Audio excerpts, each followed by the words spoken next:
এখন বক্তব্য রাখছেন আজকের জুমাবারের এই বর্ণাঢ্য মাহফিলে এখন প্রধান মুফাসসির হিসেবে আলোচনা পেশ করবেন উদীয়মান গবেষক, লেখক, মোটিভেশনাল স্পিকার, যুব সমাজের কেন্দ্রীয় আকর্ষণ, আন্তর্জাতিক খ্যাতি সম্পন্ন মুফাসসিরে কোরআন ডক্টর মিজানুর রহমান আজহারি। ডক্টর মিজানুর রহমান আজহারি এখন আলোচনা পেশ করছেন।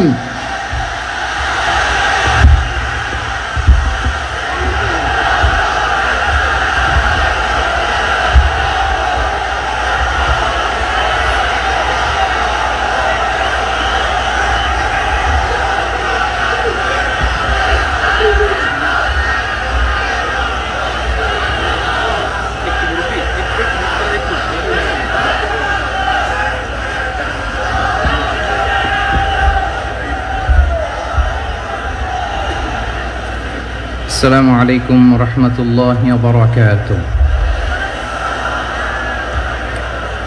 إن الحمد لله نحمده ونستعينه ونستغفره ونؤمن به ونتوكل عليه ونعوذ بالله من شرور أنفسنا ومن سيئات أعمالنا من يهده الله فلا مضل له ومن يضلل فلا هادي له فلن تجد له وليا مرشدا ونشهد أن لا إله إلا الله وحده لا شريك له هو الذي لا ضد له ولا ند له لا مثل له ولا مثيل له لا وزير له ولا كفيل له لا شبه له ولا شبيه له لا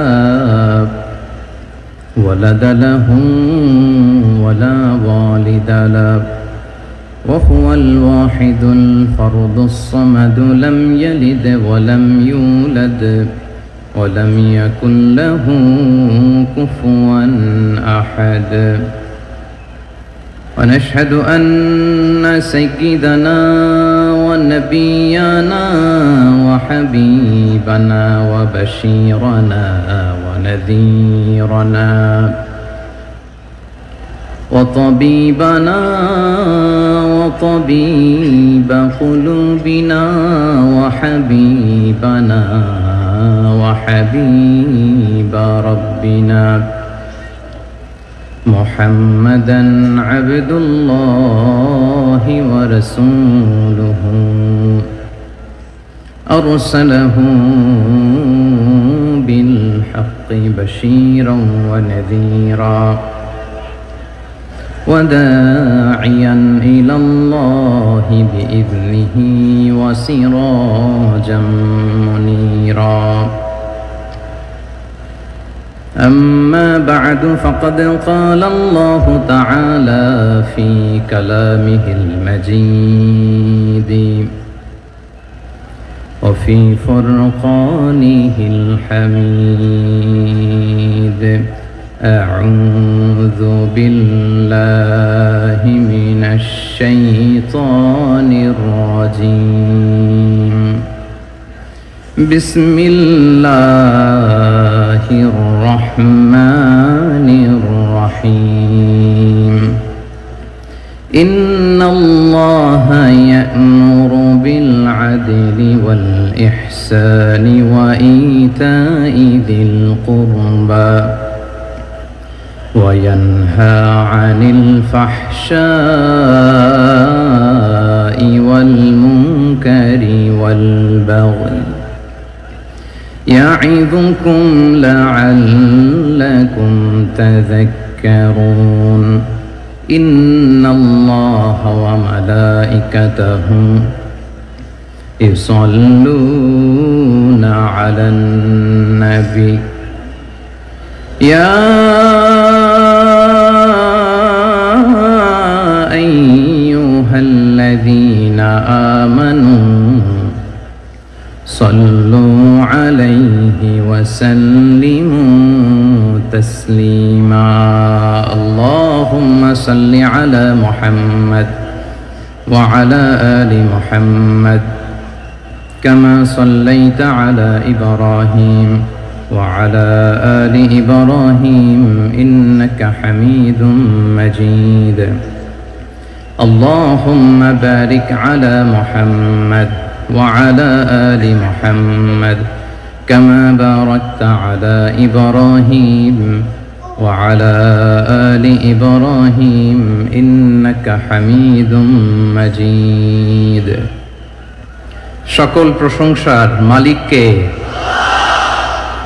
সকল ক্ষমতার উৎসকে কেউ যেটা পারে না পারে কে কেউ যেটা দেখে না দেখে কে কেউ যেটা শোনে না শোনে কে সে আল্লাহ তাআলার দরবারে আমরা শুকরগুজার হচ্ছি সবাই পড়ে নিচ্ছি কালিমাতুশ শুকর আলহামদুলিল্লাহ প্রিয় চট্টলাবাসী গলা ছেড়ে দিয়ে আওয়াজ করে একসাথে সবাই পড়ুন রব্বানা লাকাল হামদ হামদান কাসীরান طيبا مباركا فيه يا ربي لك الحمد كما ينبغي لجلال وجهك وعظيم سلطانك لك الحمد بالإيمان لك الحمد بالإسلام لك الحمد بالقرآن আল্লাহ রাব্বুল ইজ্জা ওয়াল জালালের দরবারে শুকরিয়া জ্ঞাপনের পাশাপাশি আমি আজকের এই ঐতিহাসিক চট্টগ্রামের প্যারেড ময়দানে আয়োজিত 5 দিন ব্যাপী তাফসিরুল কোরআন মাহফিলের যারা সম্মানিত আয়োজক বৃন্দ ইসলামী সমাজ কল্যাণ পরিষদ চট্টগ্রামকে অন্তরের অন্তঃস্থল থেকে ধন্যবাদ এবং মোবারকবাদ জানাতে চাই যারা দীর্ঘ কয়েক মাস ব্যাপী অনেক কষ্ট করে অনেক ডিজাইন করে অনেক প্ল্যান প্রোগ্রাম করে এরকম চমৎকার একটি কোরআনের বাগানকে সাজিয়েছে আজকের এই প্রোগ্রামের সম্মানিত সভাপতি প্রধান অতিথি বিশেষ অতিথি মঞ্চে উপবিষ্ট উলামায়ে কেরাম কমিউনিটি লিডার্স চট্টগ্রামের বিভিন্ন পর্যায়ের বিভিন্ন দলের সামাজিক ধর্মীয় রাজনৈতিক নেতৃবৃন্দ ব্যবসায়ী ভাইয়েরা চাকরিজীবী ভাইয়েরা শ্রমজীবী ভাইয়েরা ছাত্র ভাইয়েরা পর্দার আড়ালে আমার মায়েরা এবং বোনেরা সাংবাদিক বন্ধুরা মিডিয়া কর্মী ইউটিউবার্স ভলান্টিয়ার্স আপনাদের সবাইকে অন্তরের অন্তঃস্থল থেকে শুভেচ্ছা জানাই মোবারকবাদ জানাই আপনারা সবাই কেমন আছেন সবাই ভালো আছেন সুস্থ আছেন দোয়া করি আল্লাহ তাআলা আপনাদের সবাইকে ভালো রাখুন সুস্থ রাখুন নিরাপদে রাখুন আমরা সবাই পড়ি আমিন সম্মানিত সুধী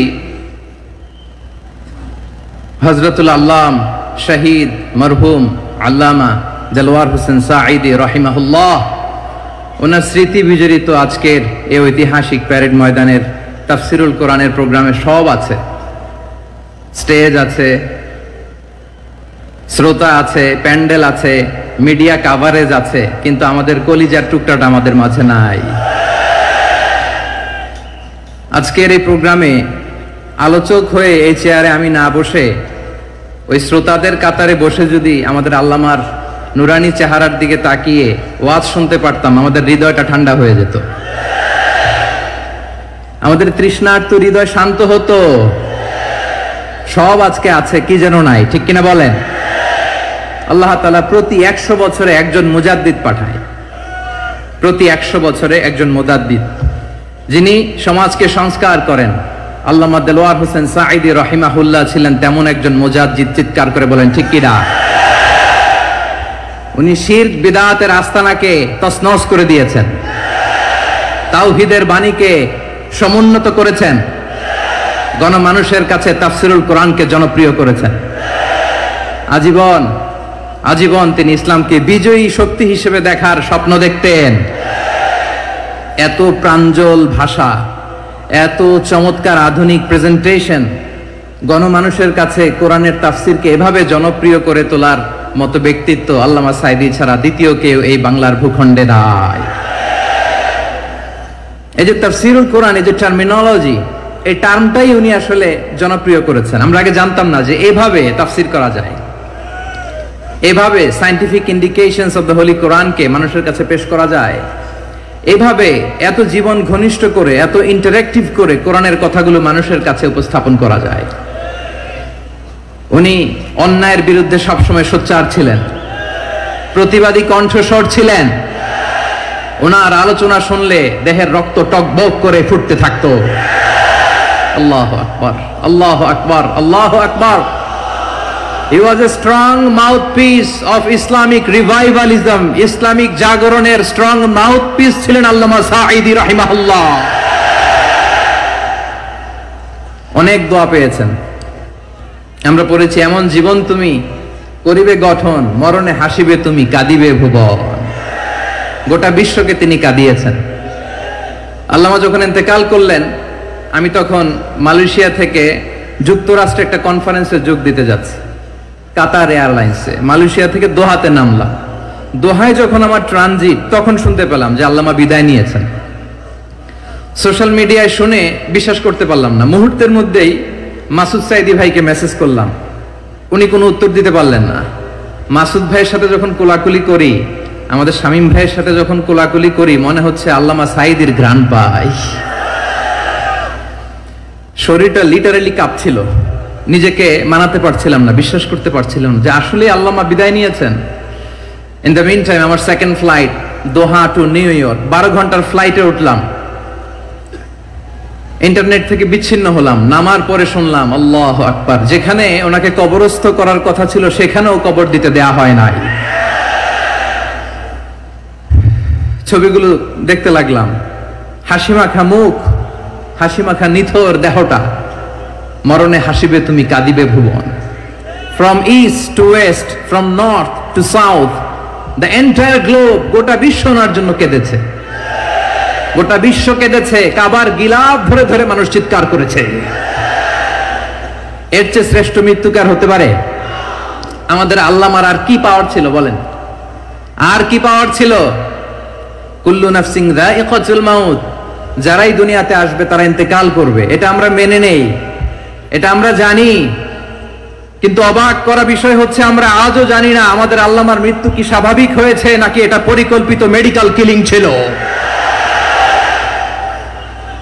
এটা যে পরিকল্পিত মেডিকেল কিলিং ছিল, এটা ধারণা করার পেছনে অনেক কারণ আছে। তিনি আধিপত্যবাদের বিরুদ্ধে সোচ্চার ছিলেন, ফ্যাসিবাদের বিরুদ্ধে সোচ্চার ছিলেন, রাজনৈতিক প্রতিহিংসার শিকার ছিলেন। এজন্য এটা মেডিকেল কিলিং হতে পারে, এ ধারণা আমরা করতেই পারি। আওয়াজ করে বলেন ঠিক কিনা? যে সময়টা আমরা কাটাচ্ছি, এত সুন্দর সময় বাংলাদেশ আর পাবে না। আমাদের জন্মের পর থেকে এরকম চমৎকার সময় আমরা পাই নাই। এটাই আসল সময়। আমরা ইন্টারিম গভর্নমেন্টের কাছে দাবি জানাই, উচ্চতর তদন্ত কমিটি করে এটা কি হত্যাকাণ্ড ছিল নাকি স্বাভাবিক মৃত্যু ছিল, এই রিপোর্ট গণমানুষের কাছে প্রচার করে জানাতে হবে। এই দাবির সাথে কি সবাই আপনারা একমত? কারা কারা একমত হাত তুলে দেখান।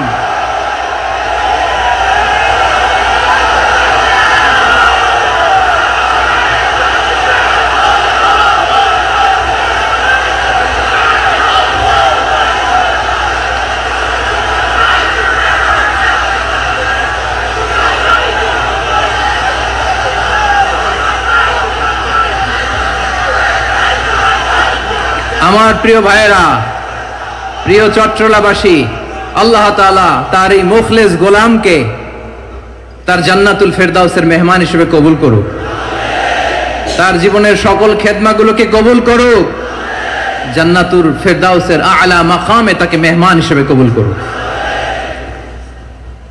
আল্লামা শহীদ দেলোয়ার হোসেন সাঈদী রাহিমাহুল্লাহ, উনি ছাড়াও এই ঐতিহাসিক ময়দানে কথা বলেছেন আল্লামা লুৎফুর রহমান রাহিমাহুল্লাহ। চলে গিয়েছেন আমাদেরকে ছেড়ে। তিনি বলতেন, ইনশাআল্লাহ মিজান আবার আসবে। হুজুর আমি তো আসলাম, আপনি তো আমাদেরকে ছেড়ে চলে গেলেন। আল্লাহু আকবার, আল্লাহু আকবার, আল্লাহু আকবার। গলায় কোনো সুর ছিল না, সুর দিয়ে কথা বলতেন না, কিন্তু এত চমৎকার শব্দের বুনন, এত চমৎকার প্রেজেন্টেশন, এত চমৎকার ভাবে ঐতিহাসিক বর্ণনাগুলো তিনি উপস্থাপন করতেন। মন্ত্রমুগ্ধ হয়ে আমরা আল্লামা লুৎফুর রহমানের কথা শুনেছি।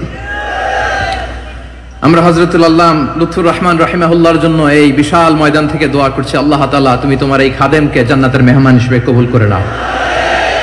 আরো অনেক আল্লামারা এখানে কথা বলেছেন, বিশেষ করে বাইতুল শরফের মরহুম পীর সাহেব হুজুর থেকে শুরু করে আরো যারা যারা তারকাতুল্য ওলামায়ে কেরাম এই চট্টগ্রামের ময়দানে কথা বলেছেন, আলো ছড়িয়েছেন। আমরা এই লক্ষ লক্ষ তাওহীদি জনতাকে নিয়ে তাদের জন্য দোয়া করছি, আল্লাহ তাআলা ওনাদের জীবনের সকল ভুল ত্রুটি ক্ষমা করে দিয়ে তাদেরকে জান্নাতুল ফেরদাউসের মেহমান বানিয়ে নিক। আমরা এই ঐতিহাসিক প্যারেড ময়দানের প্রোগ্রাম থেকে স্মরণ করতে চাই 24-এর ছাত্র নাগরিক অভ্যুত্থানে আমার যে সমস্ত ছাত্র নাগরিক ভাইয়েরা দেহের তাজা রক্ত বিলি দিয়ে নতুন বাংলাদেশ আমাদেরকে উপহার দিয়েছে।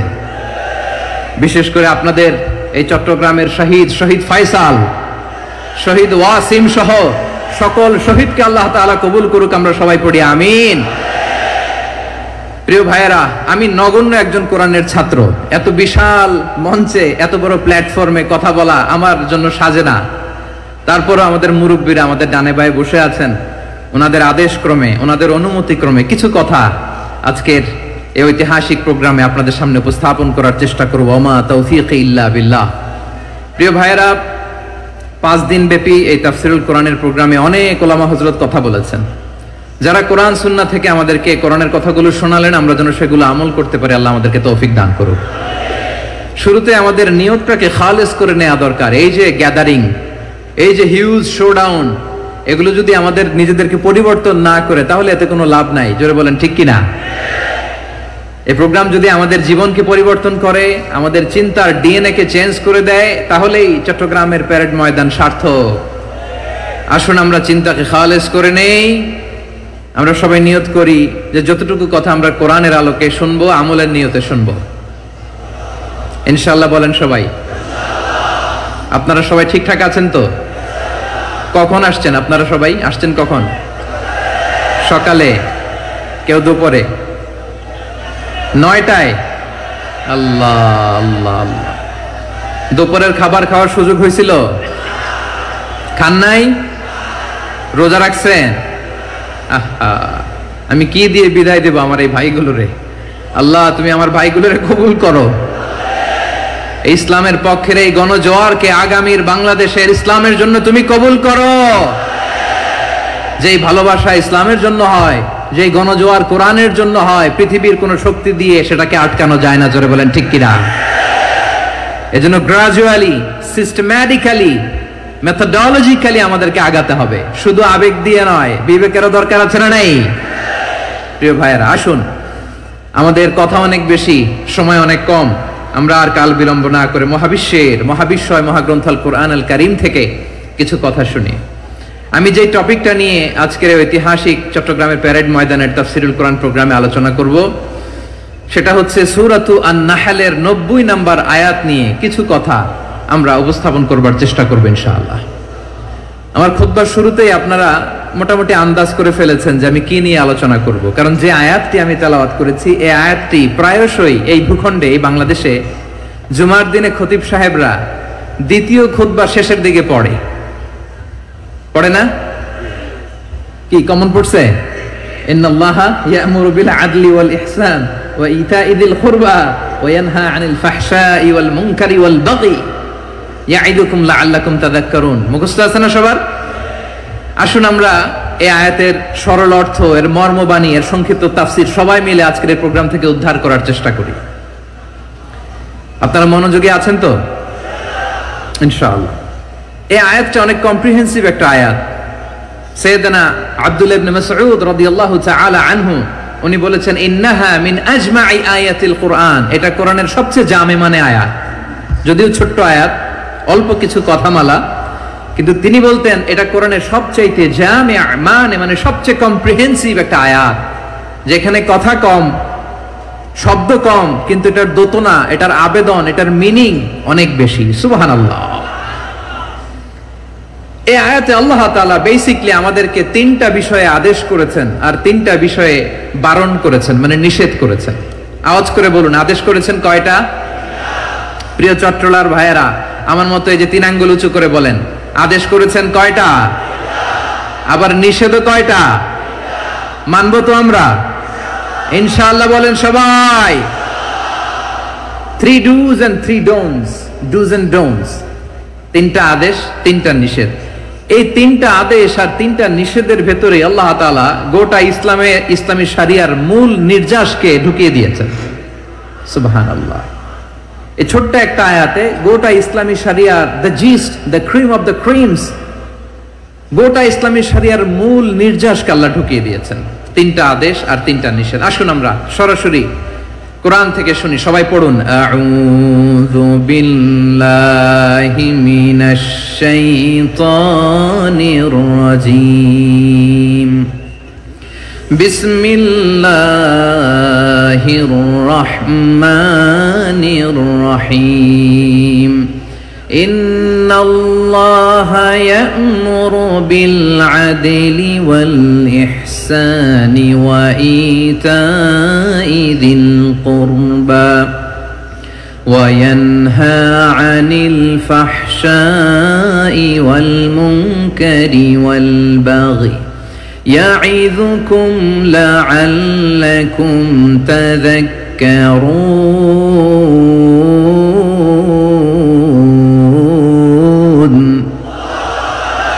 আল্লাহ তাআলা ইরশাদ করছেন, ইন্নাল্লাহা ইয়া'মুরু বিল আদলি ওয়াল ইহসান, নিশ্চয় আল্লাহ তাআলা তোমাদেরকে ন্যায় বিচারের আদেশ দেন, সদাচরণের আদেশ দেন, নিকট আত্মীয়দেরকে দানের আদেশ দেন। আদেশ কয়টা? আওয়াজ করে সবাই বলুন তো কয়টা? নিশ্চয় আল্লাহ তাআলা তোমাদেরকে ন্যায় বিচারের আদেশ দেন, সদাচরণের আদেশ দেন, তিনি তোমাদের নিকট আত্মীয়দেরকে দানের আদেশ দেন, আর তিনি তোমাদেরকে অশ্লীলতা থেকে নিষেধ করেন, মন্দ কাজ থেকে নিষেধ করেন, অবাধ্যতা সীমা লঙ্ঘন থেকে নিষেধ করেন। তিনি তোমাদেরকে উপদেশ দেন যাতে তোমরা শিক্ষা গ্রহণ করো। সুবহানাল্লাহ। উপদেশ দিচ্ছে স্বয়ং কে? 3টা জিনিসের আদেশ। ইয়া'মুরু বিল আদল, সুবিচার, ন্যায় বিচারের আদেশ তিনি দেন। ইহসানের আদেশ দেন, যাতে আমরা ইহসান করি, একে অপরের প্রতি সুবিচার করি, মহানুভবতা দেখায়, অনুগ্রহ দেখায়, আর নিকট আত্মীয়দেরকে যেন আমরা দান করি। এই 3টা আদেশ তিনি দিয়েছেন। আর কোন 3টা জিনিস থেকে তিনি বারণ করেছেন? অশ্লীলতা, ফাহশা, মুনকার, মানে সব মন্দ আর অসৎ কাজ, এগুলো থেকে তিনি আমাদেরকে বারণ করেন। ওয়াল বাগি, অবাধ্যতা, সীমা লঙ্ঘন, এই 3টা কাজ থেকে তিনি আমাদেরকে বারণ করেন। তিনি আমাদেরকে উপদেশ দেন, স্বয়ং আল্লাহ তাআলা আমাদেরকে উপদেশ দেন যাতে করে আমরা শিক্ষা গ্রহণ করি। সুবহানাল্লাহ পড়ে। তাহলে আসুন আমরা ধরে ধরে একটা একটা করে সামনের দিকে আগাই। আল্লাহ তাআলা প্রথমে আমাদেরকে আদেশ দিয়েছেন আদালের। ইন্নাল্লাহা ইয়া'মুরু বিল আদল। আওয়াজ করে বলুন আল আদাল। সবাই পড়ুন আল আদাল। আমরা উর্দু জানি, হিন্দি জানি, অনেকে ইংরেজিও জানি, কিন্তু আরবি শব্দগুলো আমাদের মুখ দিয়ে বেরোতে চায় না। আওয়াজ করে বলুন আল আদাল। মাশাআল্লাহ। ইন্নাল্লাহা ইয়া'মুরু বিল আদল। আল্লাহ তাআলা আমাদেরকে আদলের আদেশ দেন। আদল অনেকে না বুঝলেও আদালত শব্দটা বুঝবেন। আদালত, আদালত, আদালত বুঝেন না? যেখানে বিচার কার্যের ফয়সালা করা হয়, কোর্ট কাচারি আদালত, এটা তো ভেরি কমন। এটা শুনছেন না সবাই? আদালত, যেখানে ন্যায় বিচার হবে, সুশাসন হবে। কিন্তু ভাগ্যের কি নির্মম পরিহাস, ওখান থেকে মিথ্যা সাক্ষী দিয়ে মনমতো রায় দিয়ে দেয়া হয়। এগুলোর পরিবর্তন হওয়ার দরকার আছে না নাই? প্রিয় ভাইয়েরা, আদালত, আল আদল, ইংরেজিতে বলে জাস্টিস, ন্যায় বিচার, সুবিচার, সুশাসন, জাস্টিস, আল আদল, সব জায়গায় এই জাস্টিস থাকা দরকার। Justice should be prevailed in the society. The mission of all prophet was to uphold the justice. সব নবীর মিশন ছিল এই জাস্টিসকে, আদালকে সুশাসন আর সুবিচারকে নিশ্চিত করা, পড়েন সুবহানাল্লাহ। And the core message of every divine scripture was to uphold justice. পৃথিবীর সব আসমানি কিতাবের মূল শিক্ষা ছিল এই জাস্টিসকে সমাজে এনশিওর করা, সুবিচার সুশাসনকে এনশিওর করা। তাহলে প্রিয় ভাইরা, আমরা বুঝতে পারলাম আল আদ শব্দের মানে হচ্ছে ইনসাফ বা সুবিচার বা ন্যায় বিচার। এটা হচ্ছে একটা general meaning, very general meaning. আপনি যদি ইন ডেপথ বুঝতে চান, আরো ভেতরে যান, তাহলে আদল মানে হচ্ছে সমন্বয়, আদল মানে হচ্ছে ভারসাম্য, ব্যালেন্স। আদল মানে হচ্ছে মধ্যম পন্থা। সুবহানাল্লাহ পড়েন। কারণ সব সময় সমান সমান হইলেই সুবিচার হয় না। কথা কি বুঝতেছেন? ইসলামের দ্য কনসেপ্ট অফ আদল, এটা এমন আদল, এটা সব সময় সমান সমান নয়। যখন সমান সমান দেয়া দরকার, ইসলাম সমান সমান দেয়। যখন ব্যালেন্স করা দরকার, চেক এন্ড ব্যালেন্স, সমন্বয় ভারসাম্য করা দরকার, তখন ইসলাম ভারসাম্য করে দেয়। এটার নাম আদল। সুবহানাল্লাহ। সহজ করে আপনাদেরকে বুঝাই, যেমন ধরুন একটা পরিবারের 3 জন সদস্য, স্বামী, স্ত্রী আর সন্তান। তাদের সকালবেলার ব্রেকফাস্টে স্বামীর, সকালের নাস্তায় স্বামীর 3টা রুটি লাগে, স্ত্রীর 2টা লাগে, আর সন্তানের 1টা রুটি লাগে। এখন আমি যদি সমান সমান করে আদল করতে চাই, সবাইকে যদি 3টা করে রুটি দেই, তাহলে স্বামী বেচারার জন্য ঠিক আছে, কি বলেন? কথা কি বুঝতেছেন না কষ্ট হয়ে যাচ্ছে? যদি সমান সমানের নিয়মে আগাই, তাহলে 3টা করে যদি রুটি দেই, স্বামীর জন্য ওকে, কিন্তু স্ত্রীর জন্য 1টা বেশি হয়ে যায়। আর সন্তানের জন্য কয়টা বেশি হয়? আচ্ছা, এই তো বুঝতেছেন, মাশাআল্লাহ। আচ্ছা, 2টা করে যদি সবাই দেই সমান সমান নীতিতে, তাহলে স্ত্রীর জন্য, স্ত্রী বেচারির জন্য ঠিক আছে, কিন্তু স্বামীর কয়টা কম পড়ে? আর সন্তানের বেশি হয়ে যায় কয়টা? আচ্ছা, সমান সমান নীতিতে সবাইকে যদি সকালের নাস্তার জন্য 1টা করে রুটি দেই, সন্তানের জন্য ঠিক আছে, কিন্তু স্ত্রী বেচারির কম পড়ে কয়টা? স্বামীর কম পড়ে কয়টা? 2টা। কথা কি বুঝতেছেন? আর আমি যদি স্বামীকে দেই 3টা, স্ত্রীকে দেই 2টা, আর সন্তানকে দেই 1টা, তাহলে কারো অপচয় হবে না। যার যতটুকু দরকার ঠিক ততটুকুই কাজে লাগবে। চিল্লায় বলেন ঠিক কিনা? এটাই হচ্ছে ইসলামের আদল, যেখানে যার যতটুকু দরকার তাকে সেখানে ঠিক ততটুকু দিয়ে দেওয়ার নামই হচ্ছে আদল। চিল্লায় পড়েন আল্লাহু আকবার। রব্বুল আলামিন বলেন, ইউসিকুমুল্লাহু ফি আওলাদিকুম লিযযাকারি মিসলু হাযযিল উনসায়াইন। আল্লাহ তোমাদেরকে ওসিয়ত করেন, তোমাদেরকে আদেশ দেন, উত্তরাধিকার সম্পদ যখন বন্টন হবে, ছেলেরা যতটুকু পাবে, মেয়ে পাবে তার অর্ধেক। সুবহানাল্লাহ বলেন। দেখেন, ছেলে যদ্দূর, মেয়ে অর্ধেক, ছেলে ডবল পাবে। আপাত দৃষ্টিতে মনে হয় এখানে অবিচার হয়েছে, কিন্তু আসলে কি অবিচার হয়েছে? আপনি বিয়ের ক্ষেত্রে যান, ওইখানে আবার ছেলে মোহরানা দেয়, মেয়ে সেখানে মোহরানা পায়। তাহলে চেক এন্ড ব্যালেন্স, ভারসাম্য, ব্যালেন্স, মধ্যম পন্থা এখানে আছে না নাই? এটাই হচ্ছে ইসলামের আদল। আল্লাহ তাআলা এই আদলের আদেশ দিয়েছেন, সুবিচার, ন্যায় বিচার, সুশাসন এবং ভারসাম্যের আদেশ দিয়েছেন। প্রিয় ভাইয়েরা, একটি শান্তিময় সমাজ, একটা সমৃদ্ধ সমাজ, একটা মানবিক সমাজ যদি আমরা পেতে চাই, এই আয়াতের মধ্যে যতগুলো পয়েন্ট আছে সবগুলোর বাস্তবায়ন লাগবে। কথা বুঝতে পেরেছেন? বলেন, আওয়াজ করে বলেন, আমরা একটা শান্তির সমাজ চাই কি চাই না? আমরা একটা সমৃদ্ধ বাংলাদেশ চাই কি চাই না? আমরা একটা মানবিক বাংলাদেশ চাই কি চাই না? এই আয়াতে আল্লাহ তাআলা একটা মানবিক সমাজের রূপরেখা টেনেছেন। তার প্রথম কথা হচ্ছে, ইন্নাল্লাহা ইয়ামুরু বিল আদল। আল্লাহ তাআলা তোমাদেরকে আদলের নির্দেশনা দেয়, সুবিচার, সুশাসনের নির্দেশনা দেয়। যে সমাজে আদল থাকে না, সেই সমাজে জুলুম মানুষের ঘাড়ে চেপে বসে। আদলের বিপরীত হচ্ছে জুলুম। আদলের বিপরীত কি? জুলুম বা জাওর, অত্যাচার, অবিচার, বৈষম্য। এই যে বৈষম্য বিরোধী ছাত্র আন্দোলন কেমন পড়ছে? এই যে একজন সমন্বয়ক তো দেখা করলো আমার সাথে। জুলুম মানে হচ্ছে বৈষম্য। বৈষম্যের স্থান ইসলামে নাই, অবিচারের স্থান ইসলামে নাই, জুলুমের স্থান ইসলামে নাই। আল্লাহ তাআলা বলেন যে আমি জুলুমকে নিজের জন্য হারাম করেছি এবং তোমাদের জন্য হারাম করেছি। বিশ্বনবী ফরমান, আল্লাহ তাআলা বলেন হাদিসে কুদসিতে, ইয়া ইবাদি ইন্নী হারামতুয যুলমা আলা নাফসি ওয়াজআলতুহু বাইনাকুম মুহাররামান ফালা তাযালামু। আমার গোলামেরা শোনো, নিশ্চয় আমি আল্লাহ তাআলা জুলুমকে আমি আমার উপরে হারাম করেছি, অনুরূপভাবে জুলুম করাকে তোমাদের উপরেও হারাম করেছি। ফলে ফালা তাযালামু, তোমরা একে অপরের সাথে জুলুম করো না। নির্দেশনাটা কার? খবরদার, জুলুমের সাথে আমাদের কোনো সম্পর্ক নাই। আল্লাহ তাআলা আদলের আদেশ দিয়েছেন, আদালতের আদেশ দিয়েছেন, সুশাসনের, ন্যায় বিচারের আদেশ দিয়েছেন। ইন্নাল্লাহা ইয়ামুরু বিল আদল, আমাদেরকে আদল প্রতিষ্ঠা করতে হবে। জুলুমের সাথে ইসলামের কোনো সম্পর্ক নাই। আল্লাহ তাআলা জালিমদের জন্য কঠিন শাস্তি প্রস্তুত করে রেখেছেন। যারা এই আদলকে ভুলুণ্ঠিত করে জুলুমের রাস্তায় হাঁটতে চায়, তাদের প্রাপ্য কিয়ামতের ময়দানে বুঝিয়ে দিবে কে? আল্লাহ তাআলা তাদের প্রাপ্যকে বুঝিয়ে দিবেন। এজন্য বিশ্বনবী বলে, খবরদার, তোমরা ইনসাফ করবে, আদল করবে, জুলুম করবে না।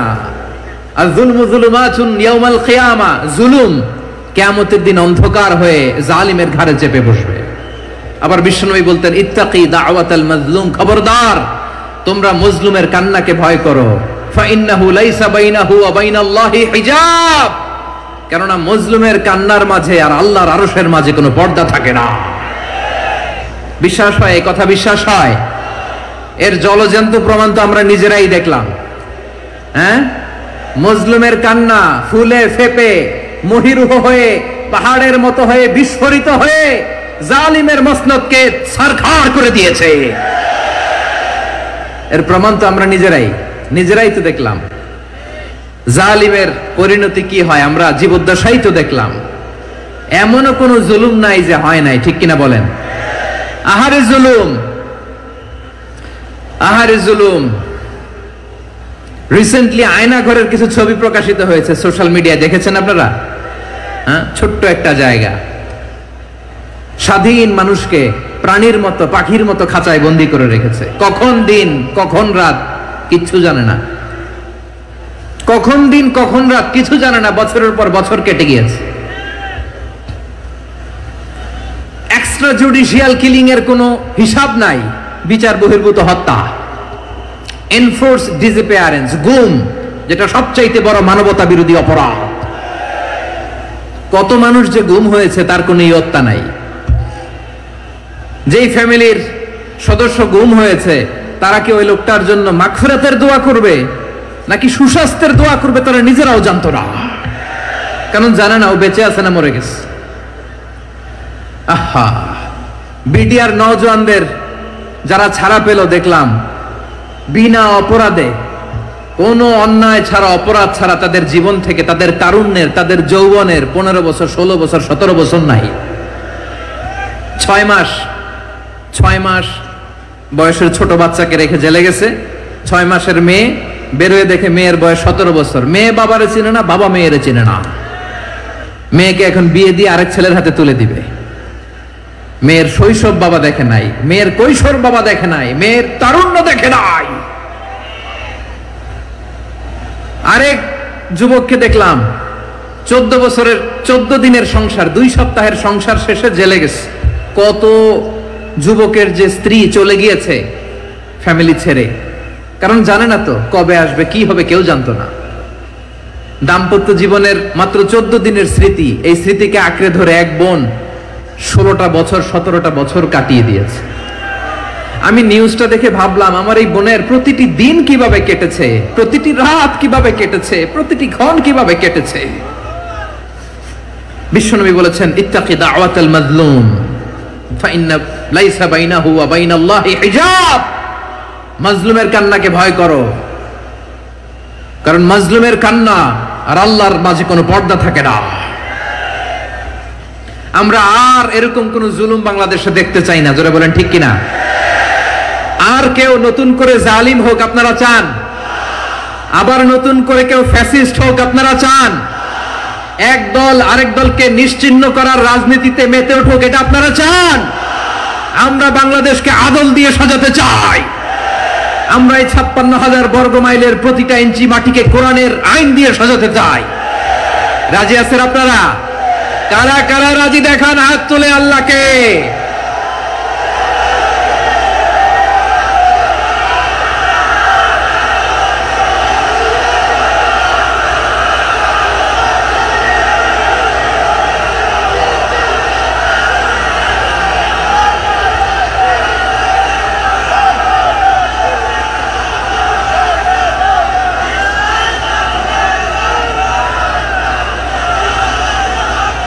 বসুন। আমার প্রিয় বীর চট্টলার তৌহিদি মুসলমান, আমরা আর নতুন করে কেউ জালিম হোক এটা চাই না, নতুন করে আবার কেউ ফ্যাসিস্ট হোক আমরা চাই না, এক দল আরেক দলকে নিশ্চিহ্ন করার রাজনীতি করুক আমরা চাই না। আমরা সুশাসনের বাংলাদেশ চাই, আমরা মানবিক বাংলাদেশ চাই, আমরা একটা সমৃদ্ধ বাংলাদেশ চাই, আমরা বিশ্বের বুকে সম্মান নিয়ে মাথা উঁচু করে দাঁড়াতে চাই, ঠিক কিনা বলেন? আল্লাহ বললেন, এটা যদি তোমরা চাও, একটা সমৃদ্ধ সমাজ যদি বিনির্মাণ করতে চাও, মানবিক সমাজ যদি বিনির্মাণ করতে চাও, আমি তোমাদেরকে সেজন্য প্রথমে আদালতের নির্দেশ দিলাম। ইন্নাল্লাহা ইয়া'মুরু বিল আদল, নিশ্চয় আল্লাহ তাআলা তোমাদেরকে ন্যায় বিচার সুশাসন এটার আদেশ দেন। সুবহানাল্লাহ। আদাল, ন্যায় বিচারের আদেশ আল্লাহ তাআলা কোরআনের বিভিন্ন আয়াতে দিয়েছেন। আল্লাহ তাআলা বলছেন, ইন্নাল্লাহা يأمركم أن تؤدوا الأمانات إلى أهلها وإذا حكمتم بين الناس أن تحكموا بالعدل إن الله نعم ما يعظكم به إن الله كان سميعا بصيرا। আল্লাহ তাআলা বললেন, আল্লাহ আদেশ দিচ্ছেন, যে ব্যক্তি আমানতের হকদার তার হাতে তোমরা আমানত পৌঁছে দাও, আর যখন তোমরা বিচার কার্য করবে, বিচার ফয়সালা করবে, আদালতের সাথে করো। সুবহানাল্লাহ বলেন। ওয়া ইযা হাকামতুম বাইনান নাসি আন তাহকুমু বিল আদল, আদালতের সাথে করবা। আল্লাহ তাআলা বলেন, যারা জাজ হবে, বিচারক হবে, তাদের যদি বাদী বিবাদীর কারোর সাথে শত্রুতা থাকে, কারোর সাথে যদি কোনো ধরনের রেষারেষি থাকে, আল্লাহ বলেন বিচার কার্য করতে যে ওই শত্রুতা রেষারেষির কারণে আদালতের বাইরে যে অবিচার করে বিচার করো না। ওয়ালা ইয়াজরিমান্নাকুম শানাআনু কওমিন আলা আল্লা তা'দিলু ই'দিলু হুয়া আকরাবু লিত্তাকওয়া ওয়াত্তাকুল্লাহা ইন্নাল্লাহা খাবীরুম বিমা তা'মালুন। খবরদার কোন জাতির প্রতি, কোন গোষ্ঠীর প্রতি, কোন গোত্রের প্রতি আক্রোশ যেন তোমাদেরকে ন্যায় বিচার থেকে দূরে সরিয়ে না দেয়, বরং আমি আল্লাহর আদেশ হলো ই'দিলু, তোমরা আদল করো, ন্যায় বিচার করো, সুবিচার করো, সুশাসন প্রতিষ্ঠা করো। হুয়া আকরাবু লিত্তাকওয়া, এটাই তাকওয়ার সবচেয়ে কাছাকাছি। সুবহানাল্লাহ বলেন। কোরআনের বিভিন্ন আয়াতে আল্লাহ তাআলা স্পেসিফিকলি ধরে ধরে বিচার করার সময় আমরা যেন আদাল করি সেটা বলেছেন। কোরআনের কোন কোন জায়গায় আল্লাহ তাআলা এই আল আদল শব্দটা ব্যবহার করেছেন, আবার একই জিনিস ইনসাফ, সুবিচার, সুশাসন, ন্যায় বিচার, ন্যায় পরায়ণতা বুঝাতে আল্লাহ তাআলা কখনো কখনো আল কিসত শব্দটা ব্যবহার করেছেন। আওয়াজ করে সবাই বলুন আল কিসত। প্রিয় ভাইরা, সবাই আওয়াজ করে আমার সাথে সাথে বলুন আল কিসত। আল্লাহ তাআলা বলেন, ওয়া ইন হাকামতা ফাহকুম বাইনাহুম বিল কিসতি ইন্নাল্লাহা ইউহিব্বুল মুকসিতিন। যখন তুমি বিচার করবে, বিশ্বনবীকে উদ্দেশ্য করে অ্যাড্রেস করে বললেন, নবী হে, ইহুদিরা কোনো বিষয়ে মীমাংসার জন্য যদি আপনার দরবারে আসে, যদি বিচার করতে হয়, খবরদার অবিচার করবেন না, ফয়সালা যেটা করবেন কিসতের সাথে করবেন, ন্যায় পরায়ণতার সাথে করবেন, কারণ ইন্নাল্লাহা ইউহিব্বুল মুকসিতিন, নিশ্চয় আল্লাহ রাব্বুল ইজ্জাত ন্যায় পরায়ণশীলদেরকে বড্ড ভালোবাসেন। সুবহানাল্লাহ বলেন। ন্যায় পরায়ণ লোকদেরকে আল্লাহ তাআলা বড্ড ভালোবাসেন। অন্য আয়াতে আল্লাহ তাআলা বলছেন, وَنَضَعُ الْمَوَازِينَ الْقِسْطَ لِيَوْمِ الْقِيَامَةِ فَلَا تُظْلَمُ نَفْسٌ شَيْئًا। আমি কিয়ামতের দিন ন্যায় পরায়ণতার মানদণ্ড স্থাপন করব, যেটাকে আমরা মিজানের পাল্লা বলি। আল্লাহ বলেন, ন্যায় বিচারের মানদণ্ড কিয়ামতের ময়দানে আমি আল্লাহ স্থাপন করব। সেদিন কারো প্রতি বিন্দু পরিমাণ, এক চুল পরিমাণ অবিচার করা হবে না, কোনো অবিচার করা হবে না। সেদিন সুশাসন হবে, সুবিচার হবে, ন্যায় পরায়ণতার সাথে বিচার হবে। আওয়াজ করে পড়েন আল্লাহু আকবার। তাহলে প্রিয় ভাইরা, যে তিনটি বিষয়ে আল্লাহ তাআলা আমাদেরকে আদেশ দিয়েছেন, তার প্রথমটা হচ্ছে আদালত, ইনসাফ, সুবিচার, ন্যায় বিচার। এটা আমরা চাই কি চাই না? বিশ্বনবী ন্যায় বিচার, ন্যায় পরায়ণতা, সুশাসন প্রতিষ্ঠিত করেন কি করেন নাই? আপনারা বিশ্বনবীর সিরাত যারা পড়েছেন, আপনি দেখবেন বিশ্বনবীর সিরাতের পরতে পরতে, বাঁকে বাঁকে, সিরাতের বাঁকে বাঁকে এই আদালতের নমুনা মেলে। সুবহানাল্লাহ বলেন। ছোট্ট একটা নমুনা রাসূল সাল্লাল্লাহু আলাইহি ওয়াসাল্লামের আসিরা আল আতরা থেকে ছোট্ট একটা নমুনা আপনাদের খেদমতে এখানে উপস্থাপন করি। বিশ্বনবী সাল্লাল্লাহু আলাইহি ওয়াসাল্লাম মক্কা বিজয় করলেন ৮ম হিজরিতে।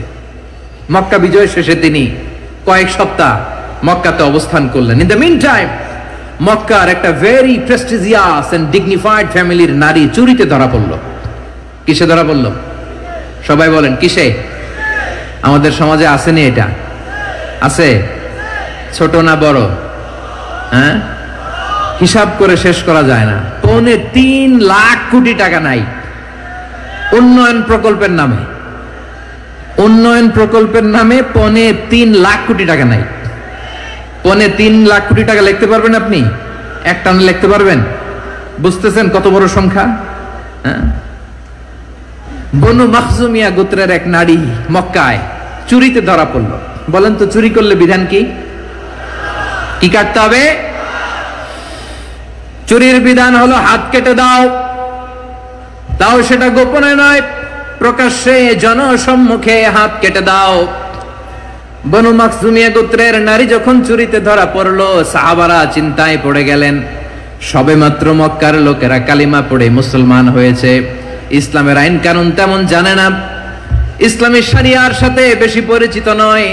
এখন যদি বিশ্বনবী চুরির যেই বিধান এটা যদি কায়েম করে হাত যদি কেটে দেয়, না জানি মক্কার লোকেরা আবার বিগড়ে যায়, না জানি মক্কার লোকেরা আবার মুরতাদ হয়ে যায়, না জানি মক্কার লোকেরা ইসলাম থেকে দূরে সরে যায়।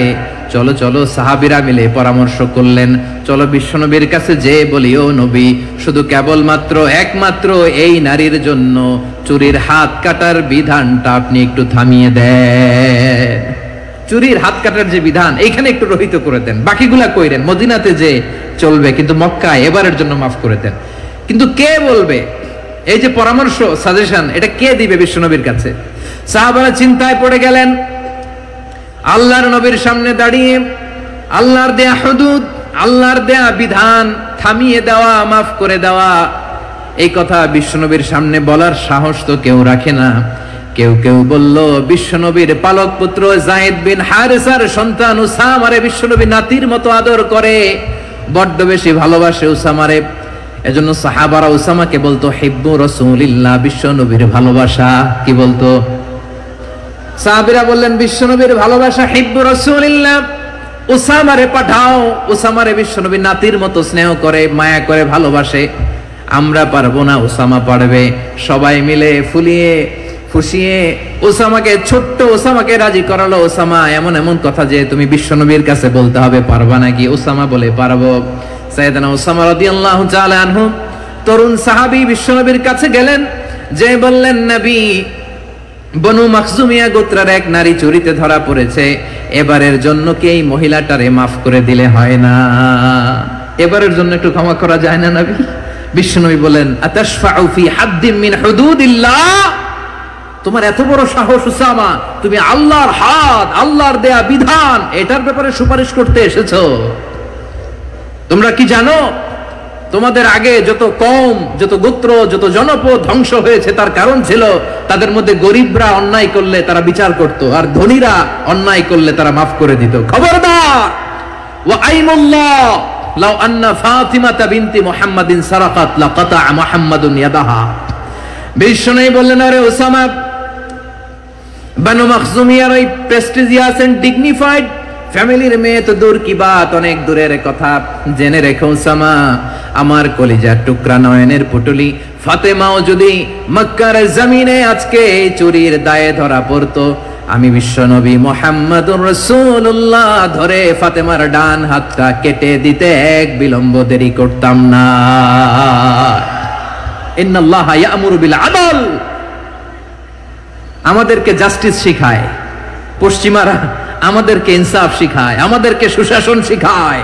আর ইনসাফ, সুশাসন, ন্যায় বিচার, সুবিচার, জাস্টিস কারে বলে বিশ্বনবীর বায়োগ্রাফি থেকে জেনে নাও। এই ছিল বিশ্ব ইসলামের আদালতের নমুনা। আপনি যদি সাইয়েদনা ওমর ফারুকের জীবনের দিকে তাকান,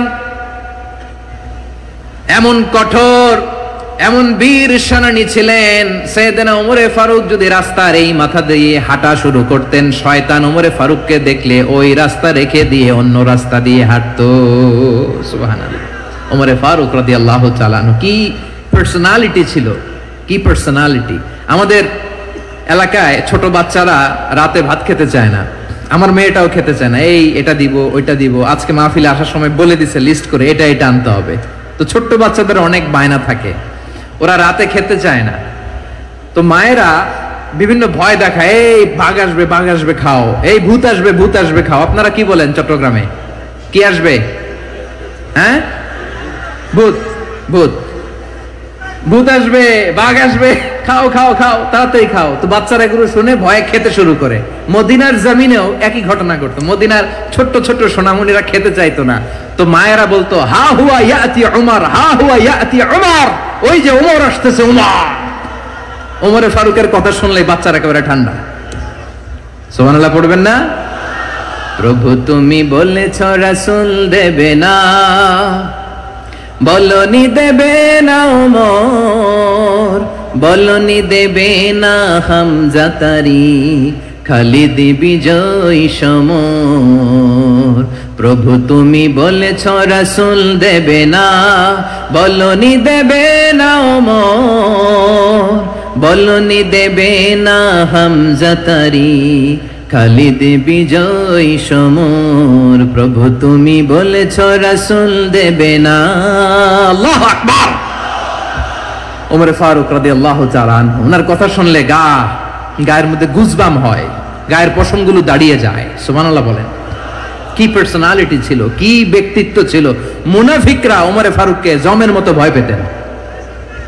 শয়তান, ভূত শয়তান এই রাস্তা দিয়ে আসলে শয়তান অন্য রাস্তা দিয়ে হাঁটতো। ওমর ফারুক রাদিয়াল্লাহু তাআলা আনহুর জীবনে যদি দেখেন, তাহলে সেখানে আপনি আদালতের, ইনসাফের, সুশাসনের, জাস্টিসের নমুনা দেখতে পাবেন। কয়টা শুনবেন? সাইয়েদনা ওমর ফারুকের রাদিয়াল্লাহু তাআলা আনহুর সন্তান আব্দুর রহমান মিশরে মদ খেয়ে মদ্যপ অবস্থায় ধরা পড়েছে। মদ খাওয়ার কারণে, মদ যদি কেউ পান করে আর যদি প্রমাণিত হয়, তার বিচার হলো 80 বেত। আওয়াজ করে বলেন কয় বেত? বাংলাদেশেও তো এই আইন আছে নাকি? বাংলাদেশে আছে? হ্যাঁ, মদ খাইলে 80 বেত, এই আইন বাংলাদেশে চালু হোক। আমরা চাই কি চাই না? চাই সবাই। এজন্যই তো ইসলাম ভাল লাগে না। ইসলামকে ভাল লাগে না, ইসলামকে আউট করে রাখতে পারলেই তো এরকম বড় বড় বোতল খাওয়া যায়। একেবারে সহজ, পানির মতো সহজ, হিসাব একেবারে সহজ। ওমর ফারুক রাদিয়াল্লাহু তাআলা আনহুর ছেলে ভুল করে মদ পান করে ফেলেছিলেন। আব্দুর রহমান, ঘটনা ঘটেছে মিশরে। মিশরের গভর্নর তখন আমর ইবনে আস রাদিয়াল্লাহু তাআলা আনহু। আব্দুর রহমানের ভাই যে গভর্নরকে বলল, গভর্নর যদি একটু দয়া করেন, খলিফার ছেলে আমার ভাই আব্দুর রহমান মদ্যপ অবস্থায় ধরা পড়েছে, জনসম্মুখে যদি আপনি বেত্রাঘাত করেন আমাদের প্রেস্টিজ থাকে না, যদি 80 বেত আপনি মারেন আমার কোনো কথা নাই, কিন্তু ঘরের ভেতরে মারেন। আব্দুর রহমানের ভাইয়ের সুপারিশ শুনে সাইয়েদনা আমর ইবনে আস রাদিয়াল্লাহু তাআলা আনহু রাজি হয়ে গেলেন। ঘরের ভেতরে লোকচক্ষুর আড়ালে 80 বেত তিনি মানলেন। কিন্তু ঘটনাক্রমে এই কথা লুকিয়ে লুকিয়ে ঘরের ভেতরে 80 বেত মারার কথা সাইয়েদনা ওমর ফারুক মদিনা থেকে জানতে পারলেন। মদিনা থেকে তিনি ফরমান জারি করলেন, এই বিচার যেমনটি আমর ইবনে আস আদায় করেছে, এটা প্রকৃতপক্ষে আদায় হয় নাই। আসো সবাই মদিনায় আসো, আমর ইবনে আস মদিনায় আসো, আব্দুর রহমানও আসো, সবাই আসো, জনসম্মুখে এই বিচার কার্যকর করতে হবে। সাইয়েদনা ওমর ফারুক মসজিদে নববীর পিলারের মধ্যে নিজের ছেলেকে বাঁধলেন, আবার জনসম্মুখে 80টা বেত তার গায়ের মধ্যে মারলেন। মাজমুয়ে ফাতাওয়া লিবনি তাইমিয়া রাহিমাহুল্লাহ উনি এটা নকল করেছেন। এটা সবচেয়ে বিশুদ্ধ মত। আরো অনেক মত আছে, মারা গেছে কবরের উপর, ওগুলো বাদই দিলাম। কেমন খালিফা ছিলেন, কেমন খালিফা। পশ্চিমারা তোমরা জাস্টিস আমাদেরকে শেখাও, ইনসাফ কারে বলে, সুশাসন আমাদেরকে তোমরা শিখাও। ওমরে ফারুক রাদিয়াল্লাহু তাআলা আনহু ওইটাকে, ওই বিচারকে তিনি ধর্তব্য মনে করেন নাই, মদিনাতে এনে আবার জনসম্মুখে আবার আশীর্বাদ মেরেছেন। মিশরে ওমরে ফারুক রাদিয়াল্লাহু তাআলা আনহু আমর ইবনুল আসকে গভর্নর করে পাঠালেন। সেখানে আমর ইবনুল আসের ছেলে একটা প্রতিযোগিতায় রানার আপ হয়েছে, এক মিশরি সেখানে চ্যাম্পিয়ন হয়েছে। রানার আপ বুঝতে পেরেছেন তো, রানার আপ সেকেন্ড হয়েছে, এক মিশরি হয়েছে চ্যাম্পিয়ন প্রথম। কিন্তু গভর্নরের ছেলে ও জিততে পারে নাই, ও রাগে ওই মিশরির গায়ের মধ্যে কয়েকটা লাঠি দিয়ে বাড়ি মেরেছে। মিশরি যে মদিনাতে ওমরে ফারুকের কাছে বিচার দিলেন, আপনার গভর্নরের ছেলে অন্যায়ভাবে আমার গায়ে হাত তুলেছে। সাইয়েদনা ওমরে ফারুক আবার ফরমান জারি করলেন, আসো মদিনাতে আসো। মিশরীকে ডাকলেন। ওই মিশরের গভর্নর আমর ইবনুল আস রাদিয়াল্লাহু তাআলা আনহুকে ডাকলেন, তার ছেলেকেও ডাকলেন, সবাই বসে রইল। আমর ইবনুল আস রাদিয়াল্লাহু তাআলা আনহু মাথা নিচু করে বসে আছেন, লজ্জায় কাচুমাচু। হায় হায়, আজকে আমার ছেলের কারণে আমিরুল মুমিনিন খলিফাতুল মুসলিমিন ওমরে ফারুকের কাছে আমি জনসম্মুখে লজ্জিত হচ্ছি। সাইয়েদনা ওমরে ফারুক বললেন, এই নাও লাঠি, গভর্নরের ছেলে তোমার মাথার মধ্যে যতগুলো বাড়ি মেরেছে, আজকে জনসম্মুখে তুমি অতগুলা বাড়ি মারো। মিশরি বলে, থাক, আপনি যে ডেকে আনছেন সবার সামনে এটা বলছেন, এতেই আমি খুশি। আল্লাহু আকবার। আপনার মহানুভবতা দেখে আমি খুশি, আর অপমানের দরকার নাই। ওমরে ফারুক বলে, না, খবরদার, এই কথা মিশরি তুমি বলো না, মারো, যতগুলা বাড়ি মেরেছে মারো। বাধ্য হয়ে মিশরি আমর ইবনুল আসের সামনে ওনার কলিজার টুকরা সন্তানের মাথার মধ্যে বাড়ি মারতে আরম্ভ করলেন। ঠিক যতগুলা বাড়ি গভর্নরের ছেলে আমর ইবনুল আসের ছেলে মিশরীর গায়ে মেরেছিল, মাথায় মেরেছিল, মিশরি গুনে গুনে ততটা মারলেন। এই দৃশ্য দেখে ওমরে ফারুক রেগে মেগে আগুন, রাগের চোটে রাগ সামলাতে না পেরে, আর নিজেকে সামলাতে না পেরে মিশরীরে বললেন, ছেলেরে মারা শেষ হয়ে গেলে এবার বাবার টাক মাথার মধ্যে কয়েকটা বাড়ি মার।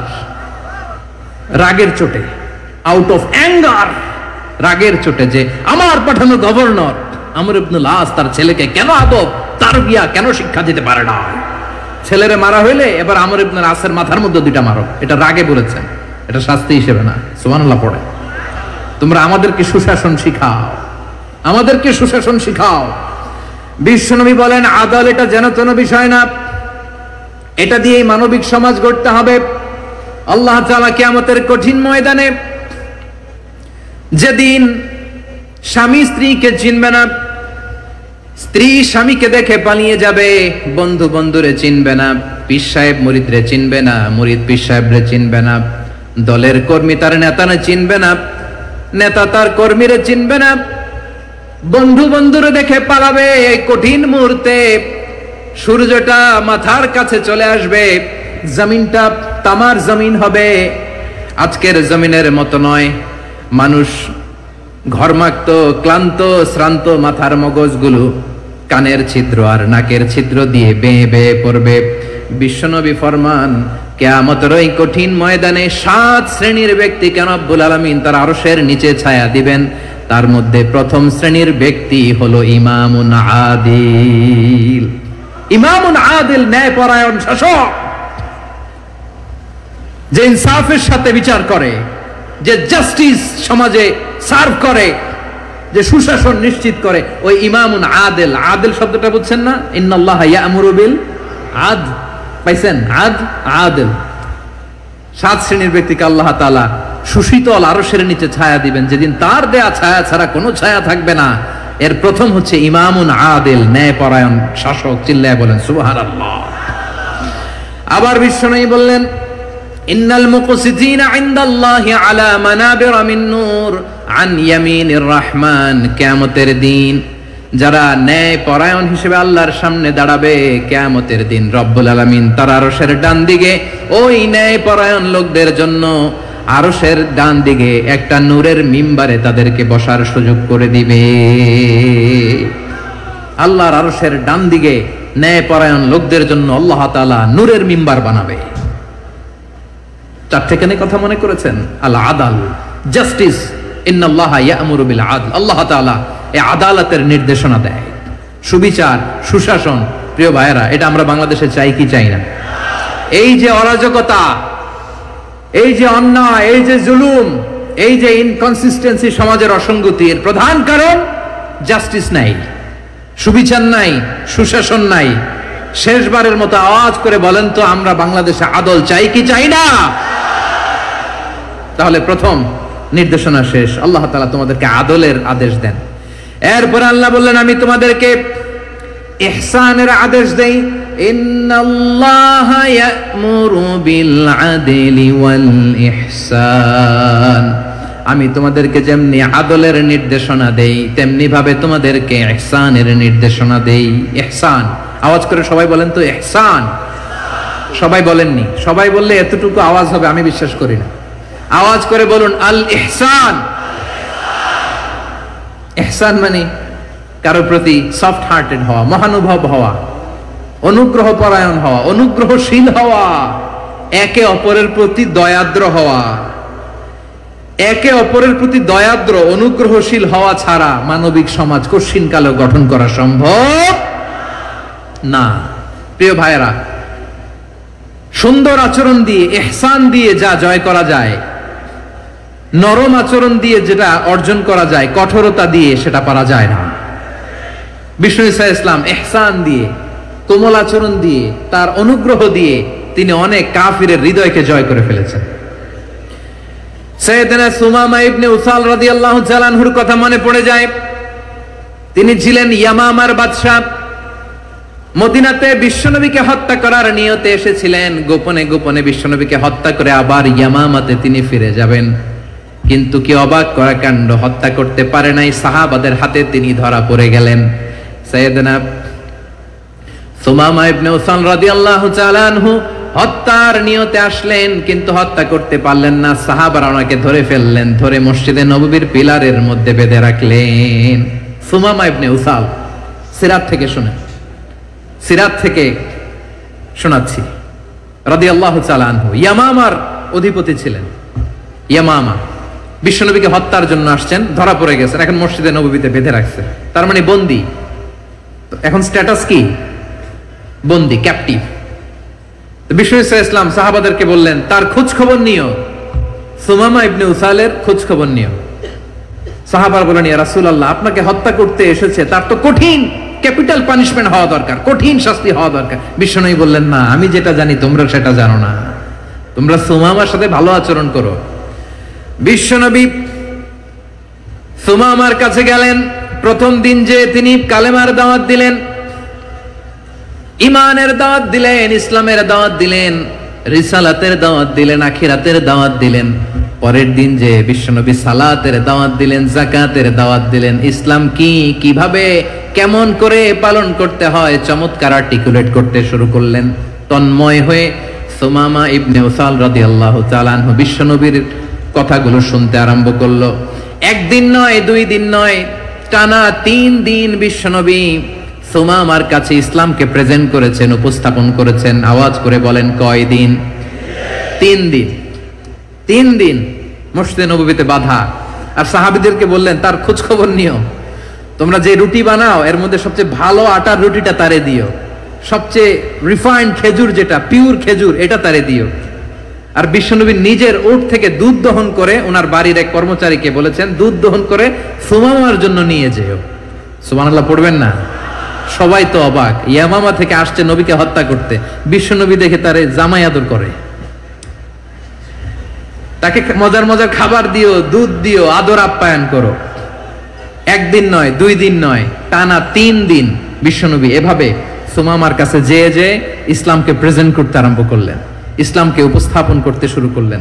আর তাকে চমৎকার এন্টারটেইনমেন্ট, আপ্যায়ন দিতে আরম্ভ করলেন। টানা 3 দিন যখন ইসলামের দ্য বিউটিজ অফ ইসলাম আসসালামু আলাইকুম রহমতুল্লাহ। নিউজ সীতাকুণ্ড নুরানি চ্যানেলের পক্ষ থেকে সকলকে জানাই আন্তরিক শুভেচ্ছা ও মোবারকবাদ। আমাদের চ্যানেলটি হক্কানি ওলামায়ে কেরামদের মাহফিলের মহাভান্ডার।